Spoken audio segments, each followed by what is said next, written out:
Did you know you could receive compensation at the VA's 100% disability rate, even without a 100% disability rating? It's true, and it could significantly impact your financial future. Hi, I'm Sam Ross, founder and CEO of Claim Climbers. Before we dive in, make sure you like, subscribe, or follow our channel so you don't miss important insights about your VA benefits. So let's kick things off with an example story about a veteran whose life was changed through TDIU. Meet John. He's going to be a, let's say, Marine Corps veteran who completed 2 intense tours in Afghanistan. John's combined VA disability rating was 70%, primarily due to PTSD and chronic back pain. Despite not having a 100% rating, his condition severely impacted his ability to work consistently. Frequent panic attacks, debilitating pain, and ongoing concentration issues forced John to stop working altogether. After successfully applying for TDIU, John now receives benefits at the full 100% rate, dramatically improving his quality of life and providing him the financial security that he deserves. So, what exactly is TDIU, and how does it differ from a 100% rating? TDIU stands for Total Disability Based on Individual Unemployability. It's a benefit that allows veterans to receive payments at the 100% disability rate, even if their actual combined VA rating is below 100%. The critical factor is whether your service-connected conditions prevent you from maintaining steady, gainful employment. Simply put, it's less about the percentage and more about the real-life impact of your disabilities. Even if you're rated at 60%, 70%, or even 80%, you could still be eligible for full compensation if you can't hold a steady job due to your disabilities. Now, let's clarify the difference between these. A 100% rating means your disability meets a specific VA criteria for total impairment at 100%. TDIU, however, applies even when your combined rating doesn't reach that 100% mark, but your conditions still prevent you from steady employment. This distinction is crucial because many veterans don't realize they're eligible for full compensation through TDIU, and they continue to face unnecessary financial hardships. TDIU, it bridges the gap, ensuring veterans receive the financial support they deserve. So, who qualifies for TDIU?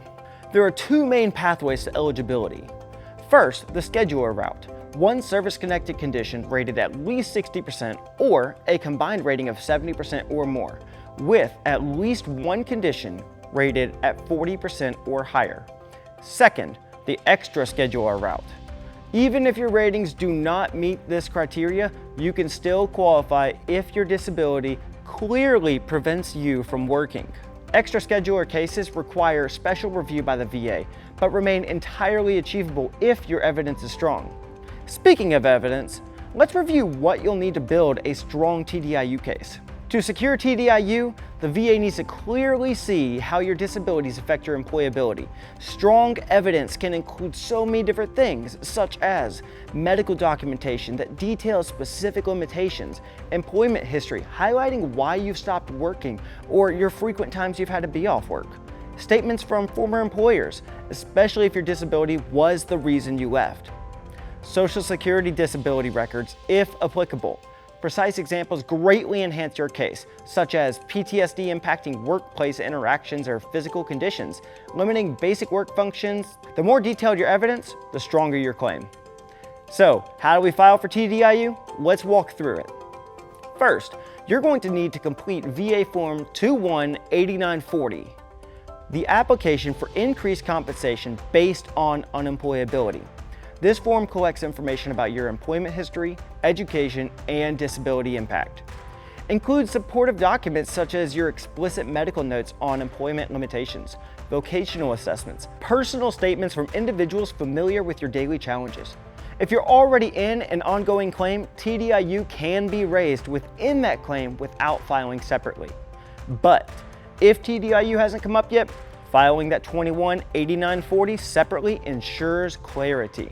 So what are some tips if you really want to strengthen your application?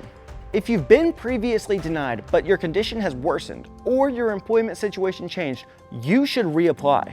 You may still earn marginal income under TDIU, typically below the poverty threshold or within protected environments. Honesty, clarity, and specific details are vital. VA evaluators must clearly see how your disabilities affect your daily work capabilities, not just your diagnosis. While claim climbers can't assist in filing claims or applying directly for TDIU, we strongly recommend connecting with a VSO or an accredited attorney for more detailed guidance on these applications. If you're in need of expert medical evidence to support your TDIU claim, that's where we at Claim Climbers excel.